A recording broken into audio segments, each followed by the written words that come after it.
আম্বেদকর সম্পর্কে অনেক মানুষই কৌতূহলী, কিন্তু জানে না আম্বেদকরের কি বই পড়বো। আমি সবার প্রথম বলবো যে কোনো স্টুডেন্ট বা যে কোনো ভারতীয়কে এই বইটা পড়তে, অ্যানিহিলেশন অফ কাস্ট। এই অ্যানিহিলেশন অফ কাস্টে আম্বেদকর কাস্ট সম্পর্কে তার মূল যে আইডিয়া বা মূল যে চিন্তাভাবনা সেটা কিন্তু এখানে লেখা আছে। এটা রিজিওনাল ভাষায়, বাংলা বা অন্যান্য ভাষাতেও অ্যাভেলেবেল। এরপর আমি বলবো আম্বেদকরের 20 পাতার অটোবায়োগ্রাফি। এটা খুবই আন্ডাররেটেড বই। এটা পিডিএফ ডাউনলোড করে প্রিন্ট আউট নিয়েও পড়তে পারবে, বা এমনিও তোমরা কিনে অনলাইনে অর্ডার করে কিনতে পারবে।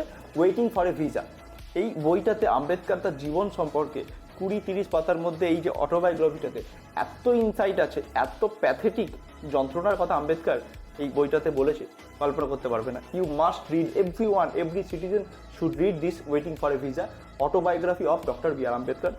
নেক্সট বইটার নাম হচ্ছে হু ওয়ার দ্য শুদ্রাস। এই বইটা আম্বেদকরের অন্যতম বিখ্যাত এবং খুবই ইম্পর্টেন্ট একটা বই। এছাড়া কনস্টিটিউশন অফ ইন্ডিয়া বা ভারতের সংবিধান কিন্তু আম্বেদকরের one of the most important book, যেটা আম্বেদকর ভারতীয়দেরকে উপহার দিয়েছিল।